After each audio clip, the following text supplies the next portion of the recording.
你有见过组团去派出所门口大喊放了骗子的荒唐名场面吗？这还真不是段子。前阵子涉案金额高达102亿，席卷70万人的数字经济资金盘爱星河正式爆雷，董事长吴某琴被抓。荒诞落幕的时候，大批被洗脑的老头老太太居然围堵在上海宝山分局门口，群情激昂地高喊放人放人。而更不幸的是，我亲妈就是这70万颗韭菜里极度疯狂的一颗。今天这期视频，我就跟大家好好聊聊我妈是怎么精准踩雷这个100亿资金盘，把大半辈子攒的卖房款双手送给了骗子，顺便把我们整个家族，甚至连在医院当院长的二舅都一起带进坑里的魔幻现实故事。大家好，我是龙飞，欢迎收看我的频道。还没有订阅的朋友，记得先订阅，以免错过后面精彩内容。故事得从2022年底、2023年初口罩刚放开那会儿说起。我当时敏锐地感觉到，综合各方面因素，老家的房价估计是到顶了。于是当机立断，立即催着我妈把我们老家县城的房子给卖了。现在回头看，这波操作简直是股神级别的精准逃顶。如果不卖，现在县城的房子基本上都是打对折了。我当时还沾沾自喜，以为帮家里成功守住了财富，但是还是太年轻了。韭菜终究是逃不过镰刀的收割，你帮他躲过房产这一刀，不代表他能躲过资金盘的下一刀。卖房的钱分成了2半，一半卖房款放在我妈那儿，另一半我是要求放在我爸那里。但是我爸文化水平不高，去银行存钱取钱也搞不明白，就让我代为保管。我就把他那一半放在了银行取存定期。其实一开始我妈是希望全部由她来保管，但我坚决反对。不是我挑剔亲妈，是我太了解她这个人了。她做事冲动，直来直去，还特别喜欢被人夸，这种性格是最容易被人忽悠的。我当时就担心钱放在她那里迟早会被骗走，或者是买一堆交智商税的东西挥霍掉。结果还真是没有让我失望。我妈以前是做过熟食生意的，后来经营不下去就去超市上班，之后又跟领导闹矛盾，索性就不干了，直到退休。手头突然多了这笔巨额卖房款之后，她整个人就飘了。回娘家开始各种嘚瑟，见人就炫耀，给兄弟姐妹的孩子们疯狂发红包啊，补压岁钱。这一嘚瑟可好，被我大姨盯上了。直到我妈现在手头有点闲钱，开始疯狂安利她正在参加的一个叫爱星河的平台。这个爱星河是什么来头呢？实际上是上海西爱健康科技集团旗下的一个平台，注册用户高达70万人，涉案金额超过102亿。背后实际控制人呢叫吴某琴，2017年在上海成立公司，头几年打着健康科技的旗号小打小闹，积累所谓的正规企业人设。到2023年下半年，平台正式推出了互助抢拍模式，包装成数字经济共享收益的概念，喊出了日收益1%到1.27%，年化超过300%的惊人口号。你可能会觉得荒诞，年化300%都信。可问题是，这种荒诞恰恰是它的毒饵。真正有杀伤力的不是数字，而是当你七大姑八大姨每天在群里面晒收益截图的时候，你会觉得全村人都疯了，就你一个正常人。这时候你就会怀疑是不是自己不正常了。这个平台的套路其实是最典型的互联网庞氏骗局。他们包装了一个所谓的抢拍赚钱数字经济概念，把钱充进账户里参与拍卖活动，拍到的商品每天固定能涨价，第二天平台再帮你卖出去。所谓的收益呢，50%可以提现，50%剩下的呢就可以整成商城积分，并你在他们那个标价高出市场10倍的积分商店里买东西，伪装成一个正常的网上购物平台。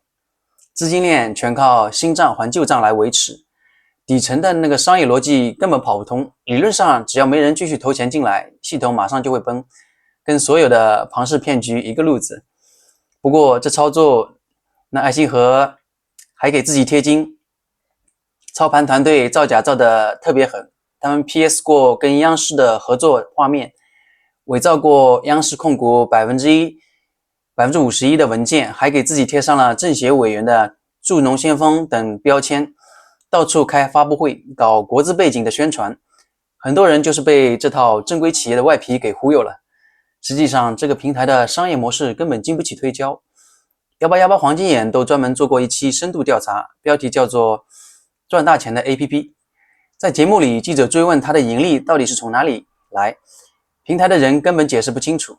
用主持人那句直白的话来说，今天拍了，明天涨1%卖给别人，明天别人涨完价再卖给下一个。一个普通的商品急用的话，还得你涨完价才能发货。我妈一开始先投了2-3万，我当时心里就是咯噔一下，不过倒也没太慌。我想这点钱就算亏了，也还在可控范围。但问题在于，不是钱大小的事，而是这种事一旦开了头，就像开了一扇门，后面的那钱就像流水一样止不住。果真后面越加越多，最后把放在他那一半的卖房款全部冲了进去。我妈以前从来是不会碰这种理财骗局的人，但是参加了几次线下组织的学习活动之后，整个人完全变了。我到现在都觉得难以置信，他一个做了半辈子小生意的人，居然会相信每天抢拍一下商品就能躺赚1%。我不断阻拦，在娘家人的微信群里面各种科普，把庞氏骗局是怎么回事一条条讲清楚，可是收效甚微。大姨还有大姨父还在中间搅和，我一急脑子一热，就把大姨家那些婚外情的丑事在群里全抖了出来。这话一出口，我是痛快了3秒，但大姨家的几个孩子当场就炸了，群里对我群起而攻之。后来我冷静下来，觉得再怎么说那也是长辈的家事，轮不到我拿到台面上来说，于是就道了歉，自己默默退出了家族群。在这场家庭混战中，我一度觉得赢家是骗子吧，他们不用出一份力就能看到我们家自己人内斗起来。虽然家族内部解决不了，但我没有放弃，直接在国家反诈 APP 上实名举报了这个资金盘，并提交了他们在抖音、微信上的各种虚假宣传账号。不得不说，警察叔叔的办事效率极高，当天下午就有2位民警上门询问情况。可是接下来的剧情走向逐渐开始变得魔幻。这2个民警一开始和我拼面，误以为是我自己参与了资金盘，拿过我的手机就是一顿熟练的截图、拍照取证。我赶紧解释，2位警员不是我，是我亲妈在玩。然后我当场拨通了我妈的电话，让民警在电话里对她进行劝解。我妈在电话那头魂都吓飞了，她以为我在外面犯了事要被抓起来，本以为警察上门能让我收敛一点，结果完全没有。更绝的是，几天之后，我的所有银行卡全部被冻结。收到通知的时候，我整个人都懵了。我赶紧跑到公安分局去处理，一查记录，我差点喷出一口老血。上面的记录大概意思是，该男子参与资金盘，不听劝阻，拒绝删除资金盘应用，所以予以冻结。真是冤呐！我当时安装那个爱心盒的 APP 是因为我妈让我装，好让我能看到她账户里的资金变化，吸引我也加入。那时她才投了2-3万吧。民警上门的时候，我一开始确实解释了我想留着 APP 监控我妈账户的资金，但是最后我还是听从了建议，当场就把 APP 给删了。结果不知道哪个环节出了岔子，记录变成了我抗拒劝解，拒绝删除。我当时哭笑不得，跟警局说明情况之后，银行卡总算是解封了。在解封前的那几天里，我还一度以为这个资金盘的后台硬到逆天，我前脚刚举报，他后脚就能封我的卡，合着最后是个巨大的乌龙。警察走了之后，为了继续监控我妈账户资金，防止她投资太多，我又把 APP 装了回去。但是随着我每天在她耳边唐僧似的唠叨，她烦了，直接把账户密码给改了，彻底不让我看。防住儿子，他开始对资金盘全面敞开怀抱。接下来的操作才是真正让我见识到了什么叫做智商税的最高境界。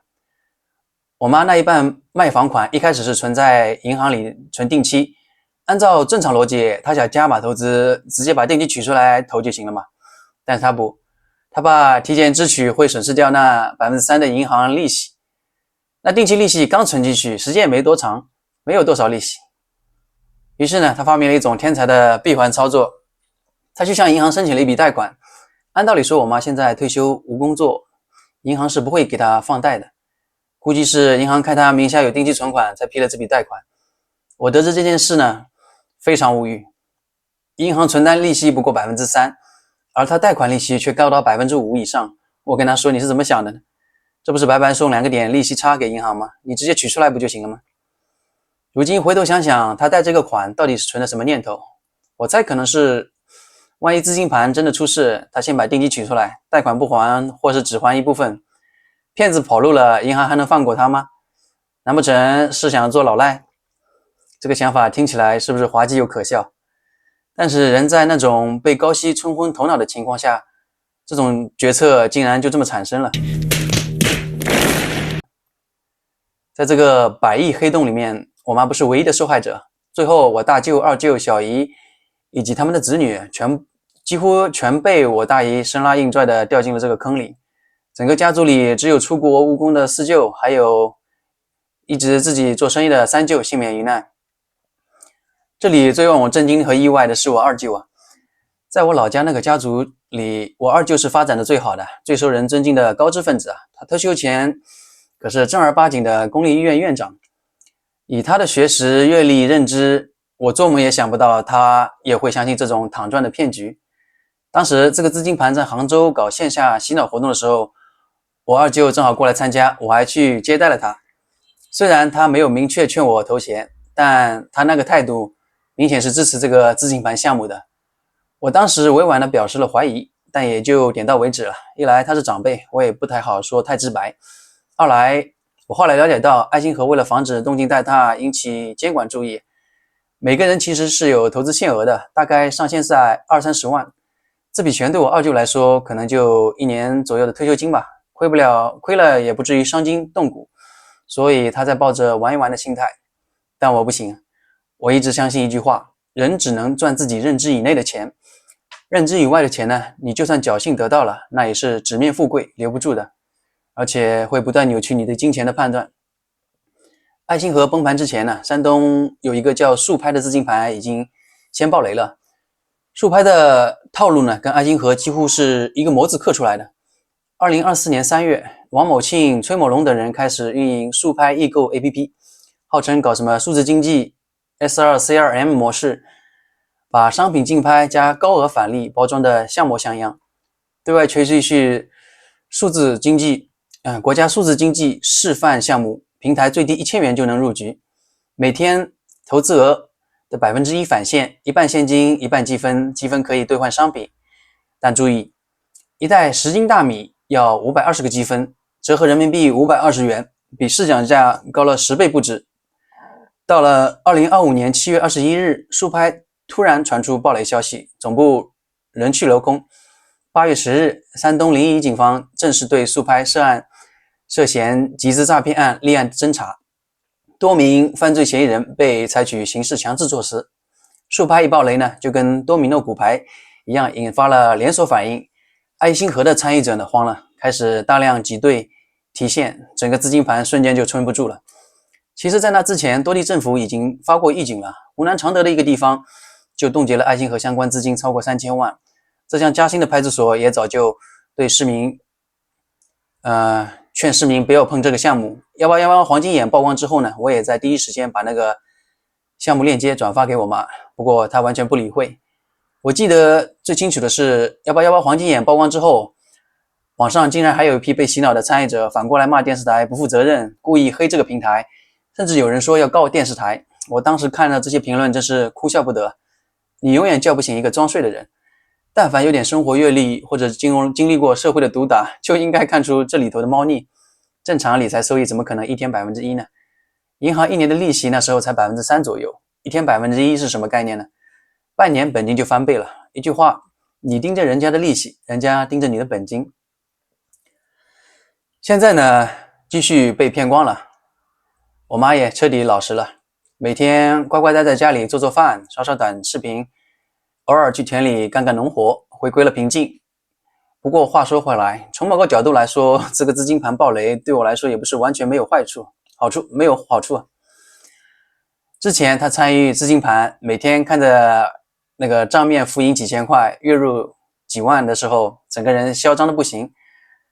做饭洗碗这种杂活全扔给我爸。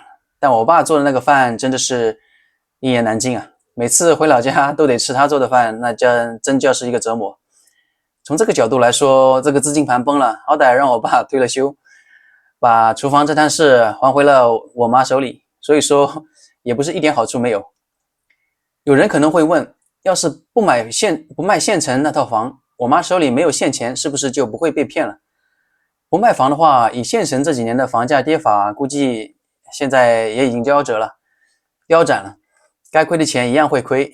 我们2022年底卖的房，那时候房价还在高点附近，我当时觉得房价可能不会再涨了，就赶紧让我妈出手了。